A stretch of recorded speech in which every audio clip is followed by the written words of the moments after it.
দিনটা হচ্ছে শুক্রবার। শুক্রবার বেলা বাজে প্রায় 11টা 10 মতন। হ্যাঁ, আজকে এই 11টা 10 থেকেই ব্লগটা শুরু করলাম। প্রত্যেক দিন ব্লগটা কিন্তু তোমরা সকাল 7টা 7:30 থেকেই শুরুটা দেখো, কিন্তু আজকে একটু বেলাই নয় করলাম। আজকে মিস্ত্রি দাদা আসবে না, আজকে আমার এই মনুসোনা ছোট্ট ছোট্ট বাচ্চাদের দিয়েই ব্লগটা শুরু করলাম। কেমন আছো তোমরা সবাই? আমার পরিবারে তোমাদের সবাইকে অনেক স্বাগত জানাচ্ছি। একেবারে রান্নাঘরে রান্না বসিয়ে দিয়েছি, তাই ভাবলাম ব্লগ তো শুরু করা হয়নি, তাই এই ছোট ছোট বাচ্চাদের দেখিয়েই ব্লগটা শুরু করি। এই যে কাপড়টা সকালবেলা চেঞ্জ করে দিয়েছি, যে কাপড়টা পাতা ছিল সেই কাপড়টা চেঞ্জ করে ওগুলো ধুয়ে দিলাম, আর এই কাপড়টা পেতে দিয়েছি। রান্না বলতে প্রায় অর্ধেক হয়ে গেছে, আমার বর ওই 12:30টার দিকে আসবে খেতে। এদিকে আমি একটা ডাঁটার চচ্চড়ি করেছি। গতকালকে শাক ভাজা করেছিলাম, সেই শাক ভাজার যে ডাঁটাগুলো ছিল না, একটু মোটা মোটা ছিল, তো সেই ডাঁটাগুলো মোটামুটি চচ্চড়ি খাওয়ার মতন বেস্ট। তো সেইগুলো কাঁঠালের বীজ দিয়ে, তারপর পটল আলু এই সব কিছু দিয়ে একটু চচ্চড়ির মতন করলাম, লঙ্কা ভেজে রেখেছি। আর এখানে রয়েছে টক ডাল, মানে তেঁতুলের ডাল। তোমরা আমার ব্লগ দেখে একজন কমেন্ট করেছো যে রিয়াঙ্কা তেঁতুলের ডালটা কোনোদিন খাইনি, তবে তোমার ব্লগ দেখে তেঁতুলের ডালটা রান্না করে দেখবো। তো তেঁতুলের ডালটা রান্না করে দেখো, ভালো লাগে খেতে, জানো তো। বাইরে অত্যাধিক গরম, সকাল হতে না হতে গরমের যে রেশটা বাড়ে না, ভীষণ কষ্ট হয়, জানো তো। জানি আমার সাথে সবারই কষ্ট হয়। এবার যেহেতু আমি আমার ব্লগটা শেয়ার করছি, আমি আমার কষ্টটাই তো তোমাদের সাথে শেয়ার করি, যে সারাদিন কিভাবে কাটাচ্ছি। যাই হোক, রান্না করতে করতে আমার বর চলে এসেছে, জানো। আজকে আর জল আনা নেই, তাই স্নান করে নিয়েছে, এবার ভাত দিতে হবে। তো এদিকে আলু সেদ্ধটাকে বের করে নিচ্ছি। আর আজকে দুবেলার জন্য ভাত করেছি, না সকাল দুপুরের জন্যে না, দুপুর আর রাতের জন্যে। যা গরম পড়ছে, রাত্রিবেলায় ওই দাঁড়িয়ে দাঁড়িয়ে রুটি ভাজাটা না ভীষণ কষ্টকর হয়ে যাচ্ছে, তাই জন্য ভাত করে নিয়েছি, একেবারে রাতেও ভাত খেয়ে নেব। তো ওইদিকে আমার বর স্নান করে চলে এসছে, আলু সেদ্ধটা মেখে নিচ্ছি। আর ওইদিকে তরকারি তো বসিয়েছি, মানে সব রান্না মোটামুটি হয়ে গেছে, তোমাদের তো দেখালাম, কিন্তু ওই পুঁই শাকের তরকারিটা হয়নি। তো পুঁই শাকের তরকারিটা আমার বর ভীষণ পছন্দ করে, তো ওকে বললাম একটু ওয়েট করো, আমি তরকারিটা নামিয়ে তারপর দিই। বলছে না, আমার দেরি হয়ে যাবে, এমনি কারেন্টের যে সমস্যা চলছে, যতক্ষণে কারেন্ট রয়েছে ততক্ষণ কাজগুলো সেরে নেওয়াটাই ভালো। তাই জন্য আলু সেদ্ধ, ডাল আর হচ্ছে ওই চচ্চড়ি করেছিলাম, ডাঁটার চচ্চড়ি, সেটা দিয়েই দিলাম। পুঁই শাকের চচ্চড়িটা নয়, রাত্রিবেলায় খাবে। তো ওই জন্যে এই আলু সেদ্ধ মেখে এখন ভাতটা ওর জন্য বেড়ে দেবো। আর হ্যাঁ, আমি এখন খাবো না, কারণ আমি না সকালবেলায় একটু হরলিক্স খেয়েছি, আর তারপরে খেয়েছিলাম একটুখানি জলমুড়ি, কারণ শরীরটা এতটাই অস্বস্তি করছে, চাই জলমুড়ি ছাড়া আর কিছু পেলাম না পেটটা ঠান্ডা করার জন্য। না, অন্য কোনো সমস্যা না, ওই যে শুধুমাত্র গরমের জন্য, শরীরটা ঠান্ডা করার জন্য। আজকে জানো তো সকাল থেকে এই মনটা যেন একটু খারাপ হয়ে রয়েছে, কেন বলো তো।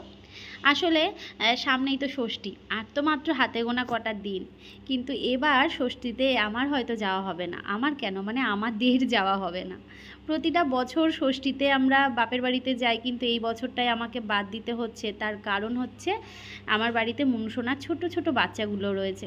আগে যখন ভাড়া বাড়িতে থাকতাম, তখন বাড়িওয়ালা দিদির কাছে বলে যেতাম বা খাবার দিয়ে যেতাম, ওকে খেতে দিত, কিন্তু এখন তো সেটা হবে না। আর আমার মনুসোনা তো এখন একা নেই, আমার মনুসোনার সাথে আরও 3টে ছানা রয়েছে। ঘর বাড়ি তালা দিয়ে আমি যদি এখন বেরোই, তাহলে ওদের কি হবে বলো। যাক, এবারে ষষ্ঠীটা নয় বাদই দিলাম। গতকালকে আমার বর যে আমার বাড়িতে গেছিলো, মানে আমার বর শ্বশুর বাড়িতে গেছিলো, তো সেখানে যাওয়ার পর মা তো বলছিল যে আমাকে আসবে, মানে নিমন্ত্রণ করতে আসবে আমাদের। তো আমরাই বারণ করলাম, বললাম যে না, তোমায় আসতে হবে না। এই প্রথমবার মাকে মুখের ওপর বারণ করে দিলাম যে তুমি আমাদের বাড়িতে নিমন্ত্রণ করতে এসো না, ফালতু আসবে, আমরা তো যাব না, এই ডিসিশান তো নিয়েই নিয়েছি, তাই না। তো তার জন্যে বললাম তুমি চলে এসো, এবারে ষষ্ঠীটা নয় আমাদের বাড়িতে কাটাই, কারণ যেহেতু আমি যেতে পারছি না আমার এই ছোট ছোট বাচ্চাদের জন্য। মায়ের তো মন খারাপ হওয়াটা স্বাভাবিক, তাই না। আমারও খারাপ লাগছে, কিন্তু কিছু করার নেই তো। যাই হোক, মাকে খুব জোর করেছি, বলেছি তুমি আর বাবা আমাদের বাড়িতে চলে আসো, এবার নয় ষষ্ঠীটা আমাদের বাড়িতেই পালন করি। ওইদিকে আমার বরকে খেতে দিয়ে দিয়েছি। না, আমি খেতে বসলাম না, তার কারণ কড়াইতে তরকারি রয়েছে, ওই খেতে বসে বারবার উঠে তরকারি দেখা, তাই ভাবলাম তরকারিটা একেবারে নামিয়ে নিই, তারপর নয় খেয়ে নেব। সবজিগুলো বাইরে রেখে আসলাম। এবার সবজিগুলো কি করছি তোমাদের সেটাও বলবো। সিঙ্কে বাসন ছিল, সেই বাসন কটাকে এখন একটু মেজে নিচ্ছি। আর এদিকে তরকারি তো হচ্ছে, তো একটুখানি মানে শুকনো শুকনো করেই তারপর নামিয়ে নেব। পুঁই শাকের তরকারি তো। আর সত্যি বলতে আজকের পুঁই শাকটা না ভালো ছিল না, কেন জানি না। পুঁই শাকটাই সেরকম টেস্টই পেলাম না। কত কিছু সবজি দিয়ে করলাম, আর মূলো দিলে জানোই তো তরকারির স্বাদটা একটু ভালো হয়, কিন্তু তাও যেন পুঁই শাকের তরকারির স্বাদটা ভালো লাগলো না। যাই হোক, সব সময় তো সব রকম সবজিগুলো ভালো হবে তাও তো না, কিন্তু দেখে ভালো লাগছিলো জানো তো। আমি তো ভাবলাম তরকারিটা সেই হবে। যাই হোক, এদিকে আমার বাসনগুলো ধোয়া হয়ে গেল। এবার চলো তোমাদের দেখাচ্ছি আমি সবজিগুলো কি করি। এই যে এই সবজিগুলো আমি এই কি বলে গামলাটার মধ্যে রেখেছিলাম, সেইগুলোকে এখন এই বালতির মধ্যে ট্রান্সফার করছি। তোমরা আমায় বলেছো না রিয়াঙ্কা সব সবজিগুলোকে একটা জায়গায় জড়ো করে পচিয়ে গাছের গোড়ায় দেবে, তো সেটারই ব্যবস্থা। প্রায় পচেই এসছে জানো, অনেক কটা দিন ধরেই পচাচ্ছি। তো যাই হোক, একদম কমপ্লিট হয়ে গেলে তারপর ছাদে যখন দেবো তোমরা দেখতে পাবে। ভীষণ বাজে গন্ধ বেরোচ্ছিলো কিন্তু জানো তো। আর তার মধ্যে আমার বরের খাওয়া দাওয়া হয়ে গেছে। দানা বেশি বড়, বালি মোটা তো, এই যে দানাগুলো, এই দানাগুলো পচে পুরো দাগ হয়ে যাচ্ছে। মোটা বালিতে প্লাস্টিক আর নোংরা বেরোচ্ছে এক গাছি, যদি 10টির মাল চালাচ্ছে 1টির নোংরা বেরোচ্ছে। মোটা বালিতে চালে গেলে গরমই বেড়ায়, ময়লাটা বেশি বেড়ায়। মোটা বালিতে প্লাস্টার হয় না। আমার এর আগে মাল পাঠিয়েছিল, ওইদিকে সব প্লাস্টার করেছিলাম, মিডিয়াম বালি পাঠিয়েছিল, একটা বালি কোনো সমস্যা ছিল না। ছাদের সময় আর মেন কথা এত নোংরা, এই দেখো সামনে যে কটায় যে নুড়ি কাকড় সবই হচ্ছে, এই যে সবে হচ্ছে ঘর প্লাস্টার হয়েছে, তাতেই এতখানি বেরিয়েছে। আমার ঢালাইয়ের সময় এত বেরোয়নি জানো। ভীষণ সমস্যায় পড়েছি। ওই যে দেখলে ট্রাক্টরে করে আমরা বালি নিয়েছিলাম, 150 বালি। আমাদের বাড়ির কাজে ওইভাবেই বালি নেওয়া হয়েছে, এইভাবে বস্তায় ধরে অনেক কম নেওয়া হয়েছে। তো সেই বালিটা না একদম বাজে দিয়েছিল গো জেঠু। কতবার বলেছিলাম বালিটা কিন্তু ভালো দেখে দিও। ছাদ ঢালাই বালিটা এত ভালো দিয়েছিল, কিন্তু প্লাস্টারে সব মোটা বালি দিয়ে কতগুলো টাকা শুধু এই বালির মধ্যেই ঢুকে রইলো, আর কিছুই না। ওই যে প্লাস্টার যে ভালো হচ্ছে না, তাই জন্য আবার একটু সরু বালি নেওয়া হলো। এর আগেও নিয়েছিল, সেইগুলো দিয়ে কাজ করছিল, আবার কিছু বস্তা নিল। এখন প্রায় 30 বস্তা মতন বালি নিল। সরু আর মোটা বালি মিশিয়ে মিশিয়ে কাজ করা হচ্ছে, আর কিছুই না। কিন্তু কি বলতো, এই বালির মধ্যে তো কতগুলো টাকা ঢুকে রইলো, তাই না। বর চলে গেল কাজে, এদিকে আমি নিয়ে বসলাম আমার দুপুরের খাবার। আর এই যে চচ্চড়িটা সর্ষে বাটা দিয়ে করেছিলাম, দারুণ টেস্টি হয়েছিল জানো তো। চচ্চড়ি জিনিসটা আমার কাছে মনে হয় যেন একটু সর্ষে দিয়ে করলে বেশি ভালো লাগে।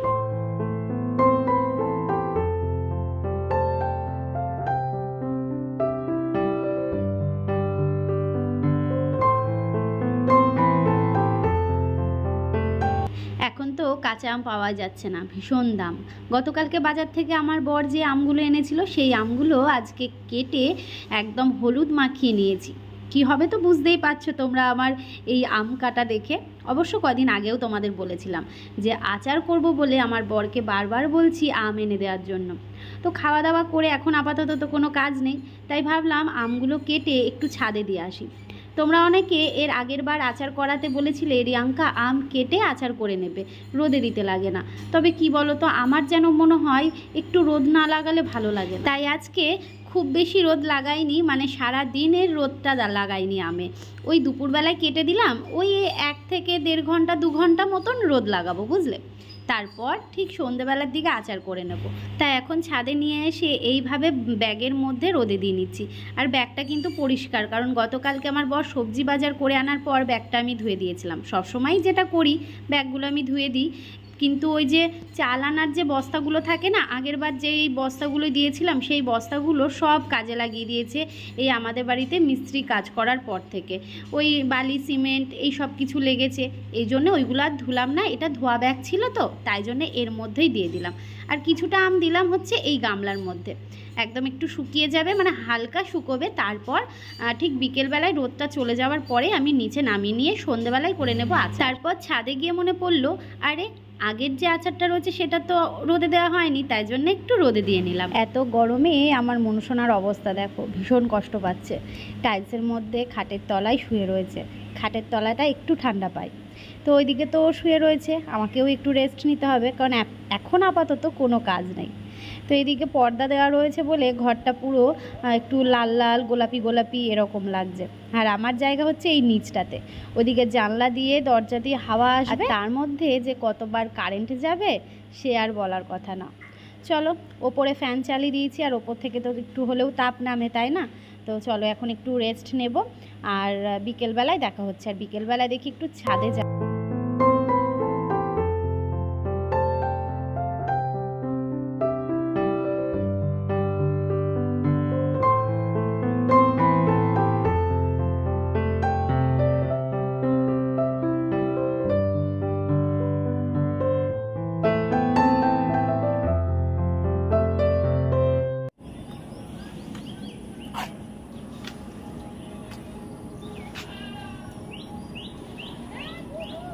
দুপুরবেলা ঘুমিয়েছিলাম, তারপর যে কতবার কারেন্ট গেছে কি বলবো। শরীরটাও ভালো লাগছিল না, তার মধ্যে এত গরম। জানলা তো দিয়ে রেখেছিলাম, ওইদিকে দরজা খোলা ছিল, নিচে শুয়েছিলাম, তার মধ্যে কতবার কারেন্ট গেল। এই ঘুম থেকে উঠলাম, চোখে মুখে জল দিয়ে আসলাম, প্রচণ্ড গরম লাগছে। আর এই যে এদিকে দেখো, আমগুলোকে রোদে দিয়েছিলাম, 2-3 ঘন্টা মতন ভালো রোদ খেয়েছে। তোমরা অনেকে বলেছো আম হচ্ছে রোদে দিতে না, আম কেটে আচার করতে। তো কেটে আচার আমি কোনোদিন করিনি, তো এবারে এমনি এই আমগুলো এত দাম নিয়েছে, মানে এখন কাঁচা আম তো পাওয়াই যায় না। তো তার মধ্যে যাই না, একটু রোদ না লাগালে কি ভালো হতো। কখন দিয়েছিলাম, 2টোর দিকে দিয়েছিলাম রোদে। এইগুলো একটুখানি রোদ লাগিয়েছে, এই যে একটুখানি রোদ লাগানো হয়েছে। এই যে এক একটার আবার এইগুলো না খোলেনি, এগুলো বিচ্ছিরি লাগে আচার করার সময়।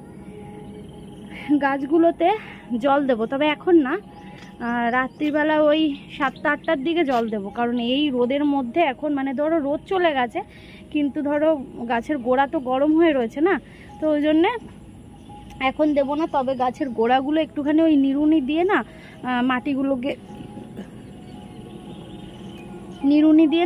মাটিগুলোকে একটুখানি আলগা করে দেবো, ওই জন্যে। আর এত মানে কি বলবো, খটখটে রোদ। প্রত্যেক দিন রাত্রিবেলায় ওই 8টা-7টার দিকে জল দেওয়া হয়, মোটর চালিয়ে দিই। ওই মোটরের ঠান্ডা জল, তোমরা বলেছো ঠান্ডা জল দিতে, তো সেই ঠান্ডা জলই দেওয়া হয়। কিন্তু দেখো গাছগুলোর গোড়া দেখে মনে হচ্ছে জল দেওয়া হয়, কি বলবো। আর ওইদিকে টাইম ফুল গাছগুলো যেহেতু সারাদিন রোদ পেয়েছে, তো এই কিছুক্ষণ পর থেকে যে একটু ঠান্ডা ঠান্ডা ওয়েদারটা পাবে, তারপরে পাতাগুলো খুব সুন্দরভাবে মেলে যাবে, এই হবে। যাই হোক, চলো আমি ছাদে যে কাজের জন্য এসেছি সেই কাজটা করি। আর ছাদটা ভাবছি একটু ঝাড় দেবো, ছাদটা একটু নোংরা হয়েছে, দেখতে পাচ্ছ? দেখবে কি করে, শুধু পরিষ্কারই দেখা যায়, সাদা আর সাদা। ছাদটা একটু ঝাড় দিতে হবে। চলো আমি আমগুলোকে এই ভেতরের দিকটা রাখি, নাহলে ধুলো টুলো যাবে, রেখে তারপরে এই কাজগুলো করি।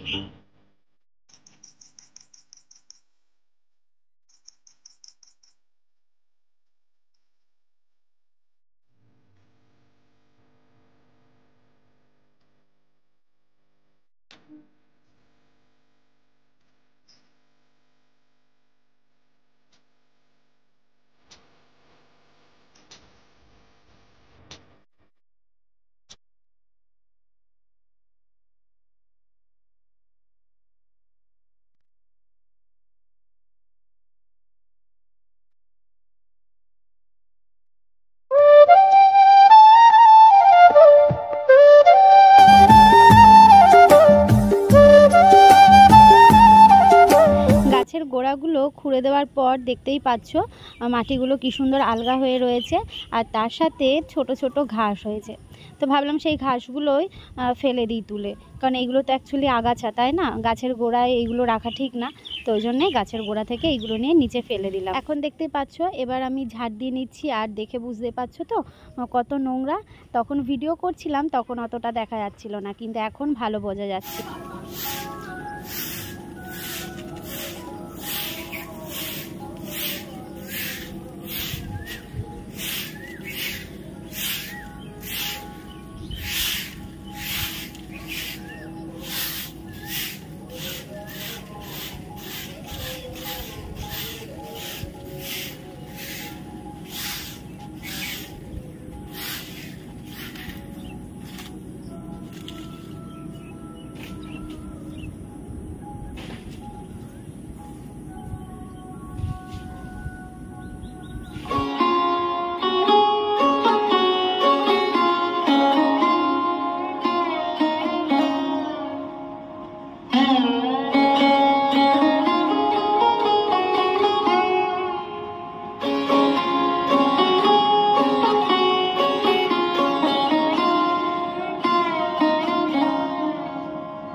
বন্ধুরা, ঘড়িতে এখন সময় হচ্ছে ঠিক 6:45, সন্ধে দেওয়া হয়ে গেছে। আর আমার বর গেছে হচ্ছে একটু দোকানে, আর বেরিয়েছিল, ওর সাইকেলটা একটু হাওয়া দিতে গেছিলো, আর আমার জন্য নিয়ে আসলো হচ্ছে এই যে চপ। তো এর মধ্যে কি কি চপ আছে আমি এখনও জানি না, আমার হাতে ধরিয়ে দিয়েই গেল হচ্ছে গুড় আনতে। ওই যে আমগুলো রোদে দিয়েছিলাম, সেইগুলো আজকে রাতেই আচার করে নেব।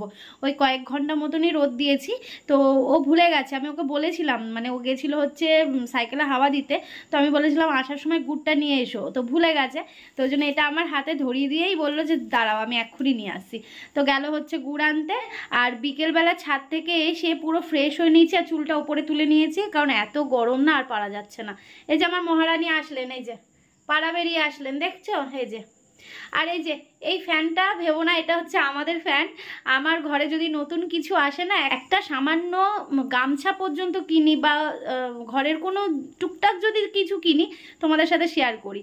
তো এই ফ্যানটা ভেবো না এটা হচ্ছে আমাদের ফ্যান। এটা অ্যাকচুয়ালি ওই যে আমাদের বাড়িতে সেদিনকে বাউলের যে অনুষ্ঠানের জন্য আমাদের বাড়িতে লোকজনগুলো এসেছিল, মানে ওই শিল্পীরা বসেছিল, তো তার জন্য বৌদির বাড়ি থেকে একটা ফ্যান আনা হয়েছিল। আর এই ফ্যানটা হচ্ছে আমার বরের এক বন্ধুর, তো সেদিনকে নিয়ে এসেছিল, আর ফোন করে বলছি নিয়ে যাওয়ার জন্য, বলছে থাক না, রয়েছে তো নিয়ে যাবো খানে, ওই জন্যই আমাদের ঘরে রয়েছে। ঠিক আছে, এর মধ্যে দেখতে পাচ্ছি হচ্ছে চপ রয়েছে, এই যে এই সাইডে মনে হচ্ছে চপ, এটা হচ্ছে বেগুনি, আর এটা হচ্ছে ফুলুরি,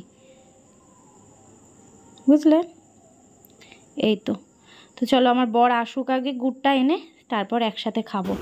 সন্ধেবেলায় একসাথে বসে গল্প করতে করতে চপ খাওয়া হলো, তো তারপর চলে আসলাম রান্নাঘরে, আচার করতে হবে। তো দেখি আমার বর এইগুলো নিয়ে এসেছে, বললামই তোমাদের যে ও দোকানে গেছিলো, তো শ্যাম্পু নিয়ে আসলো, আনলো হচ্ছে কন্ডিশনার, আনলো হচ্ছে সিল্ক অ্যান্ড শাইন, আর আনলো সাবান। তো এই নাম্বার 1 সাবান না আমার যেন ভালো লাগে না, তো ঠিক আছে নিয়ে এসেছে, যতক্ষণ এটা থাক, তারপর নয় এটা শেষ হলে আরও একটা আনা যাবে। আর এই হচ্ছে গুড় আর চিনি।